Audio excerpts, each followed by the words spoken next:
Hi everyone, welcome back to my channel economics.com. അപ്പോൾ ഇന്നത്തെ ക്ലാസ്സിൽ ഡിസ്കസ് ചെയ്യുന്നത് ഇൻ്റർമീഡിയറ്റ് മാക്രോ എക്കണോമിക്സിൻ്റെ ടോപ്പിക്ക് തന്നെയാണ്. അതിൽ രണ്ടാമത്തെ മൊഡ്യൂളാണ് കെയ്നീഷ്യൻ സിസ്റ്റം. അതിൽ വരുന്ന ടോപ്പിക്കിൻ്റെ പേരാണ് components of aggregate demand. Aggregate ഡിമാൻഡിൻ്റെ ഘടകങ്ങൾ ഏതൊക്കെയാണ്?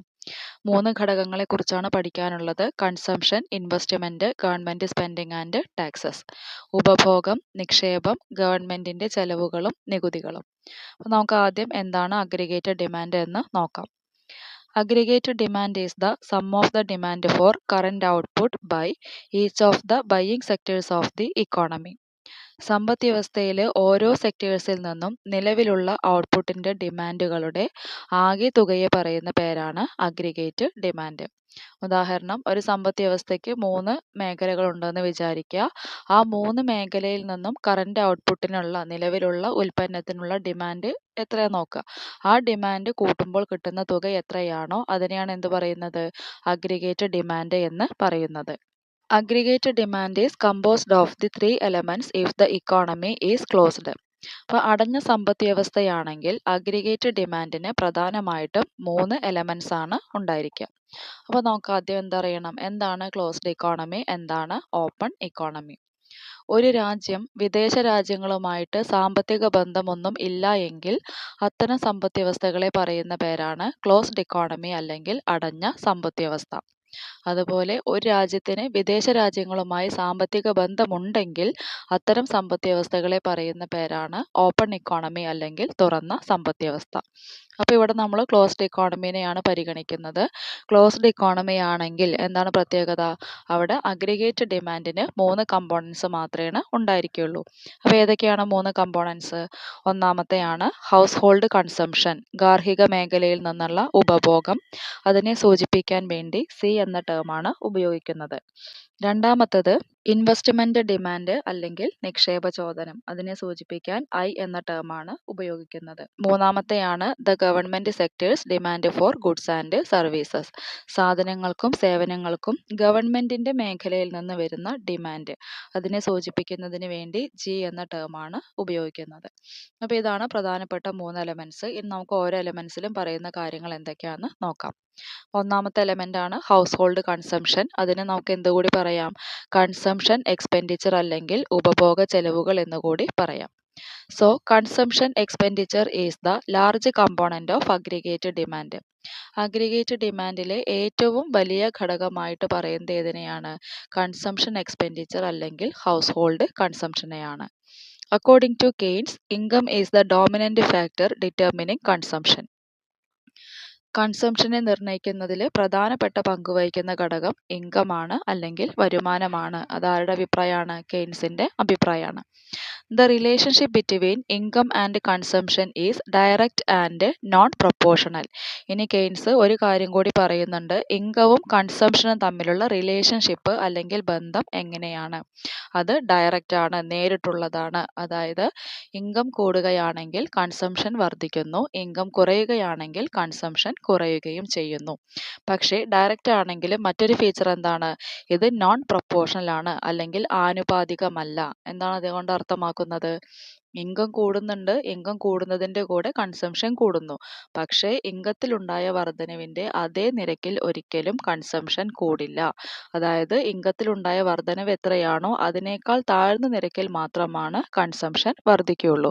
അതുകൊണ്ടാണ് ഈ റിലേഷൻഷിപ്പിനെ നോൺ പ്രൊപ്പോർഷണൽ എന്ന് പറയുന്നത്. അപ്പോൾ ഇതാണ് കൺസംഷൻ എക്സ്പെൻഡിച്ചറുമായി ബന്ധപ്പെട്ട് കെയ്ൻസ് പറയുന്നത്. നമുക്ക് രണ്ടാമത്തെ കമ്പോണന്റ് നോക്കാം. രണ്ടാമത്തെ കമ്പോണന്റിനെ പറയുന്ന പേരാണ് ഇൻവെസ്റ്റ്മെന്റ് ഡിമാൻഡ് അല്ലെങ്കിൽ നിക്ഷേപ ചോദനം. Investment demand is the second component of aggregate demand. Aggregate ഡിമാൻഡിന്റെ രണ്ടാമത്തെ ഘടകമാണ് ഇൻവെസ്റ്റ്മെന്റ് ഡിമാൻഡ്. ഇനി എന്താണ് ഇൻവെസ്റ്റ്മെന്റ് ഡിമാൻഡ് എന്ന് നോക്കാം. Investment demand refers to the expenditure incurred for the addition to the existing stock of real capital assets. അതായത് real capital അസറ്റ്സിൻ്റെ നിലവിലുള്ള stock വർദ്ധിപ്പിക്കുന്നതിന് ആവശ്യമായ ചെലവുകളെ പറയുന്ന പേരാണ് ഇൻവെസ്റ്റ്മെൻറ്റ് ഡിമാൻഡ്. അപ്പോൾ ഓരോ സ്ഥാപനങ്ങൾക്ക് എന്തുണ്ടായിരിക്കും? റിയൽ ക്യാപിറ്റൽ അസറ്റുകൾ ഉണ്ടായിരിക്കും, അതിന് സ്റ്റോക്ക് ഉണ്ടായിരിക്കും. ആ സ്റ്റോക്ക് വർദ്ധിപ്പിക്കണമെങ്കിൽ എന്ത് വേണം? ചെലവ് ആവശ്യമാണ്. അപ്പോൾ ആ സ്റ്റോക്ക് വർദ്ധിക്കാൻ ആവശ്യമായിട്ട് എത്രയാണോ ചെലവ് വരുന്നത്, എത്രയാണോ എക്സ്പെൻസ് വരുന്നത്, ആ എക്സ്പെൻസിനെ സൂചിപ്പിക്കുന്ന ടേമാണ് investment demand. To Keynes, interest rate and the state of business expectations are the two important determinants of investment expenditures in the short run. കെയ്ൻസിന്റെ അഭിപ്രായത്തിൽ ഷോർട്ട് റണ്ണിൽ ഇൻവെസ്റ്റ്മെന്റ് എക്സ്പെൻഡിച്ചേഴ്സിനെ നിർണ്ണയിക്കുന്ന രണ്ട് ഘടകങ്ങളാണ് വരുന്നത്. ഒന്നാമത്തെ ഘടകമാണ് ഇൻട്രസ്റ്റ് റേറ്റ് അല്ലെങ്കിൽ പലിശ നിരക്ക്. രണ്ടാമത്തെ ഘടകമാണ് ബിസിനസ് എക്സ്പെക്ടേഷൻസ് അല്ലെങ്കിൽ ബിസിനസ്സുമായി ബന്ധപ്പെട്ട പ്രതീക്ഷകൾ. ഇപ്പോൾ നമുക്ക് എന്താണ് short run and long run എന്ന് നോക്കാം. നമുക്ക് ഷോർട്ട് റണ്ണും ലോങ് റണ്ണും തമ്മിലുള്ള ഡിഫറൻസ് എന്താണെന്ന് നോക്കാം. എല്ലാ ഇൻപുട്സിലും മാറ്റം വരുത്താൻ കഴിയാത്ത പീരീഡിനെ പറയുന്ന പേരാണ് ഷോർട്ട് റൺ. അതുപോലെ എല്ലാ ഇൻപുട്സിലും മാറ്റം വരുത്താൻ കഴിയുന്ന പീരീഡിനെ പറയുന്ന പേരാണ് ലോങ് റൺ. അപ്പോൾ കെയ്ൻസ് ഇവിടെ ഷോർട്ട് റണ്ണിനാണ് പ്രാധാന്യം കൊടുത്തിട്ടുള്ളത്. മൂന്നാമത്തെ കമ്പോണൻ്റ് ആണ് government spending on goods and services.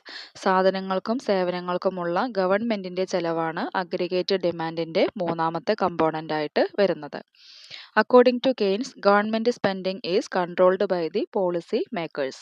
ഇപ്പോൾ കെയ്ൻസിൻ്റെ അഭിപ്രായത്തിൽ ഗവൺമെൻറ്റിൻ്റെ ചെലവുകളെ നിയന്ത്രിക്കുന്നത് പോളിസി മേക്കേഴ്സ് ആണ്. നയം രൂപീകരിക്കുന്നവരാണ് എന്ത് ചെയ്യുന്നത്? ഗവൺമെൻറ് ചെലവുകളെ നിയന്ത്രിക്കുന്നത്. Thus government spending does not depend directly on the level of income. അതുകൊണ്ട് തന്നെ ഗവൺമെൻറ്റിൻ്റെ ചെലവുകൾ ഒരിക്കലും ഇൻകത്തിൻ്റെ ലെവലുമായിട്ട് ഡയറക്റ്റായിട്ട് ബന്ധമുണ്ടായിരിക്കില്ല, അല്ലെങ്കിൽ അതിനെ ആശ്രയിക്കുന്നില്ല. ഇപ്പോൾ ഗവൺമെൻറ്റിനെ സംബന്ധിച്ച് വരുമാനം ഉണ്ടെങ്കിലും ഇല്ലെങ്കിലും ചില ചെലവുകൾ എന്തായാലും ഉണ്ടായിരിക്കും. അപ്പോൾ ഇത്രയാണ് അഗ്രിഗേറ്റ് ഡിമാൻഡ് പ്രധാനപ്പെട്ട 3 കമ്പോണൻസ് വരുന്നത്. ഇനി അതിലുള്ള ഇക്വിലിബ്രിയം കണ്ടീഷൻ അല്ലെങ്കിൽ സന്തുലിതാവസ്ഥ എന്താണെന്ന് നോക്കാം.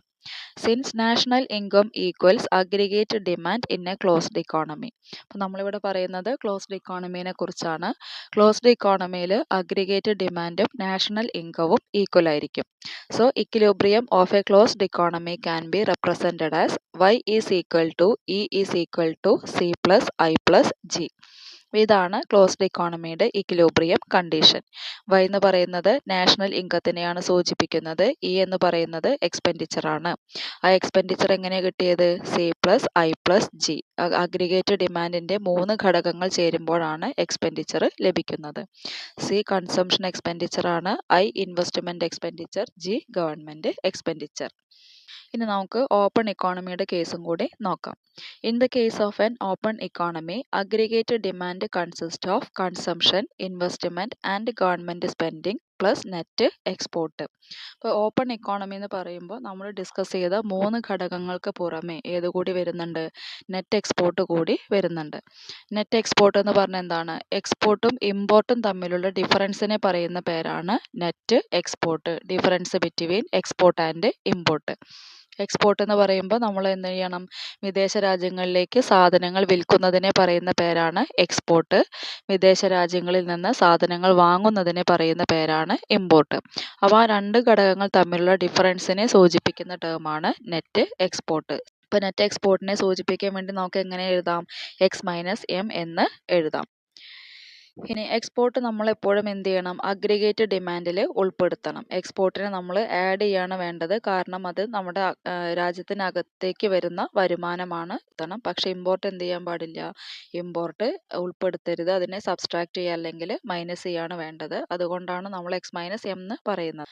Thus, the equilibrium of an open economy can be represented as Y is equal to E is equal to C plus I plus G plus X minus M.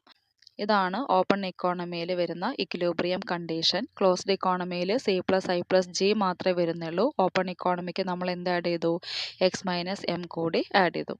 അപ്പോൾ നമ്മൾ closed ഇക്കോണമിയിലെ 3 കമ്പോണൻസും open ഇക്കോണമിയിൽ 4 കമ്പോണൻസും discuss ചെയ്തു. ഇനി ഇതിൻ്റെ കൂടെ വരുന്ന മറ്റൊരു ഘടകമാണ് tax.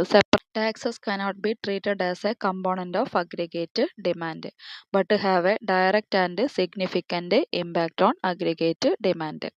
അപ്പോൾ നമ്മൾ ഒരിക്കലും ടാക്സിനെ അഗ്രിഗേറ്റ് ഡിമാൻഡിൻ്റെ കമ്പോണൻ്റ് ആയിട്ട് പരിഗണിക്കുന്നില്ല. പക്ഷേ അഗ്രിഗേറ്റ് ഡിമാൻഡിനെ നേരിട്ട് സ്വാധീനിക്കുന്ന ഒരു ഘടകമാണ് ഇത് ടാക്സ് എന്ന് പറയുന്നത്. Taxes influences the spending power of house hold and businesses. ഇപ്പോൾ ടാക്സ് ഇമ്പോസ് ചെയ്യുമ്പോൾ അതെന്തിനൊക്കെ സ്വാധീനിക്കുന്നുണ്ട്? ഗാർഹിക മേഖലയുടെയും അതുപോലെ തന്നെ ബിസിനസ് സെക്ടേഴ്സിൻ്റെയും ബൈയിങ് കപ്പാസിറ്റീനെ, സാധനങ്ങൾ വാങ്ങാനുള്ള കഴിവിനെ സ്വാധീനിക്കുന്നുണ്ട്. ഉദാഹരണത്തിന്, an increase in taxes lowers the disposable income of the people, which will result in a fall in consumption. ഇപ്പോൾ ഗവൺമെൻറ് ടാക്സ് വർദ്ധിപ്പിച്ചു എന്ന് വിചാരിക്കുക. ഗവൺമെൻറ് ടാക്സ് വർദ്ധിപ്പിക്കുകയാണെങ്കിൽ ജനങ്ങളുടെ ഡിസ്പോസിബിൾ ഇൻകം കുറയാണ് ചെയ്യുക. ഡിസ്പോസിബിൾ ഇൻകം എന്ന് പറഞ്ഞാൽ എന്താണ്? ഇൻകത്തിൽ നിന്ന് ടാക്സ് കുറച്ചതിന് ശേഷമുള്ള ഭാഗത്തിനെ പറയുന്ന പേരാണ് ഡിസ്പോസിബിൾ ഇൻകം. അപ്പോൾ ഈ ഡിസ്പോസിബിൾ ഇൻകം കുറയുന്നതിൻ്റെ ഭാഗമായിട്ട് അവരുടെ കൺസംഷൻ അല്ലെങ്കിൽ ഉപഭോഗം കുറയുകയും ചെയ്യുന്നു. ഉദാഹരണം നോക്കുക. ഇപ്പോൾ 100 രൂപ വരുമാനമുള്ള ഒരാൾ 10 രൂപ ടാക്സ് അടയ്ക്കണമെന്ന് വിചാരിക്കുക. 10 രൂപ ടാക്സ് പോയിട്ടുണ്ടെങ്കിൽ ബാക്കി ആൾക്ക് സ്പെൻഡ് ചെയ്യാൻ കിട്ടുന്ന എമൗണ്ട് എത്രയാണ്? 90 രൂപ അവർക്ക് വിവിധ ആവശ്യങ്ങൾക്ക് വേണ്ടി ചെലവഴിക്കാനായിട്ട് കഴിയും. അപ്പോൾ ഇങ്ങനെ വരുന്നൊരു സാഹചര്യത്തിൽ ഗവൺമെൻറ് ടാക്സ് 20 രൂപയായിട്ട് കൂട്ടിയെന്ന് വിചാരിക്കൂ. അപ്പോൾ എന്താ സംഭവിക്കുന്നത്? 100 രൂപയിൽ നിന്ന് 20 രൂപ ടാക്സ് ആയിട്ട് കൊടുക്കണം. ബാക്കിയവർക്ക് എത്ര മാത്രമേ സ്പെൻഡ് ചെയ്യാൻ പറ്റുള്ളൂ? 80 രൂപ മാത്രമാണ് സ്പെൻഡ് ചെയ്യാൻ പറ്റുള്ളൂ. അപ്പോൾ ടാക്സ് വർദ്ധിപ്പിക്കുന്നത് കൺസംഷൻ കുറയ്ക്കുന്നതിന് കാരണമാകുന്നു. The result is A reduction in aggregate demand. അതിൻ്റെ ആഫ്റ്റർ എഫക്റ്റ് എന്തായിരിക്കും? അഗ്രിഗേറ്റ് ഡിമാൻഡ് കുറയുകയും ചെയ്യുന്നു. ഇനി ടാക്സ് കുറയ്ക്കുകയാണെങ്കിലോ, ഇൻകം ടാക്സ് പോലെയുള്ള ടാക്സ് ഗവൺമെൻറ് കുറയ്ക്കുകയാണെങ്കിൽ ഡിസ്പോസിബിൾ ഇൻകം കൂടുകയും അതിൻ്റെ ഭാഗമായിട്ട് കൺസംഷൻ വർദ്ധിക്കുകയും ചെയ്യുന്നു. 10 രൂപ ടാക്സ് അടയ്ക്കേണ്ട സമയത്ത് 5 രൂപ ടാക്സ് അടച്ചാൽ മതിയെങ്കിൽ എന്താ വ്യത്യാസം? 95 രൂപ അയാൾക്ക് സ്പെൻഡ് ചെയ്യാനായിട്ട് കഴിയും. അപ്പോൾ അവർ കൺസംഷൻ കൂട്ടും. കൺസംഷൻ കൂടുമ്പോൾ സ്വാഭാവികമായിട്ടും ഏത് കൂടും? അഗ്രിഗേറ്റ് ഡിമാൻഡ് വർദ്ധിക്കുകയും ചെയ്യുന്നു. ഇനി ടാക്സ് എങ്ങനെയാണ് ബിസിനസ് സ്ഥാപനങ്ങളെ സ്വാധീനിക്കുന്നതെന്ന് നോക്കാം. Similarly, higher corporate taxes lower the after tax profit which will adversely affect the ability to invest. ഇപ്പോൾ ഗവൺമെൻറ് കോർപ്പറേറ്റ് ടാക്സ് വർദ്ധിപ്പിച്ചു എന്ന് വിചാരിക്കുക. എന്താണ് കോർപ്പറേറ്റ് ടാക്സ് അല്ലെങ്കിൽ കമ്പനി നികുതി? കമ്പനികൾ അവരുടെ ലാഭത്തിൽ നിന്ന് നൽകേണ്ട നികുതിയെ പറയുന്ന പേരാണ് കോർപ്പറേറ്റ് ടാക്സ് അല്ലെങ്കിൽ കമ്പനി നികുതി. ഗവൺമെൻറ് കോർപ്പറേറ്റ് ടാക്സ് വർദ്ധിപ്പിക്കുകയാണെങ്കിൽ അവർക്ക് ലഭിക്കുന്ന പ്രോഫിറ്റിൻ്റെ അളവ് കുറയും. പ്രോഫിറ്റിൻ്റെ അളവ് കുറയുമ്പോൾ ഇൻവെസ്റ്റ് ചെയ്യാനുള്ള എബിലിറ്റിനെ അത് വിപരീതമായിട്ടാണ് ബാധിക്കുന്നത്. A reduction in investment spending reduces aggregate demand. അപ്പോൾ ഇൻവെസ്റ്റ്മെൻറ്റ് ആവശ്യങ്ങൾക്ക് വേണ്ടി ഉപയോഗിക്കുന്ന പണം കുറയുകയാണെങ്കിൽ അഗ്രിഗേറ്റ് ഡിമാൻഡ് കുറയുകയും ചെയ്യുന്നു. ഇനി അതേപോലെ ഗവൺമെൻറ് കോർപ്പറേറ്റ് ടാക്സ് അല്ലെങ്കിൽ കമ്പനി നികുതി കുറയ്ക്കുകയാണെങ്കിൽ കമ്പനികൾക്ക് ഏത് കൂടും? പ്രോഫിറ്റ് കൂടും. പ്രോഫിറ്റ് കൂടുമ്പോൾ അവർ കൂടുതൽ എമൗണ്ട് ഇൻവെസ്റ്റ് ചെയ്യാൻ തയ്യാറാവും. ഇൻവെസ്റ്റ്മെൻറ്റ് കൂടുകയാണെങ്കിൽ അഗ്രിഗേറ്റ് ഡിമാൻഡ് കൂടുകയും ചെയ്യുന്നു. അപ്പോൾ ഈ രീതിയിലാണ് ടാക്സ് ഇൻവെസ്റ്റ്മെൻറ്റ് ഡിമാൻഡിനെയും കൺസംഷൻ ഡിമാൻഡിനെയും സ്വാധീനിക്കുന്നത്. ടാക്സ് കൊണ്ട് ഗവൺമെൻറ് സ്പെൻഡിങ്ങിൽ കാര്യമായ മാറ്റം ഉണ്ടാവില്ല. കാരണം ടാക്സ് അടയ്ക്കുന്നത് ആരാണ്? House hold. നമ്മൾ ഗാർഹിക മേഖലയിലും അതുപോലെ ബിസിനസ് സ്ഥാപനങ്ങളുമാണ് ടാക്സ് പേയ്മെൻറ്റ് നടത്തുന്നത്. അപ്പോൾ ഇത്രയാണ് അഗ്രിഗേറ്റ് ഡിമാൻഡ് ഫംഗ്ഷനുമായി ബന്ധപ്പെട്ട് പഠിക്കാനുള്ളത്. അപ്പോൾ ക്ലാസ് എല്ലാവരും നന്നായിട്ട് ശ്രദ്ധിച്ച് മനസ്സിലാക്കുക. എന്തെങ്കിലും ഡൗട്ട്സ് ഉണ്ടെങ്കിൽ കമൻറ്റ് ചെയ്യാം. അതുപോലെ നിങ്ങൾക്ക് ഏതെങ്കിലും ടോപ്പിക്ക് ആവശ്യമുണ്ടെങ്കിൽ അതും കമൻറ്റ് ചെയ്യാം. മെറ്റീരിയൽസ് അവൈലബിൾ ആണെങ്കിൽ ക്ലാസ് എടുക്കാം. ക്ലാസ് ഇഷ്ടമാവുകയാണെങ്കിൽ ലൈക്ക് ചെയ്യുക, ഷെയർ ചെയ്യുക, സബ്സ്ക്രൈബ് ചെയ്യുക. Thank you for watching.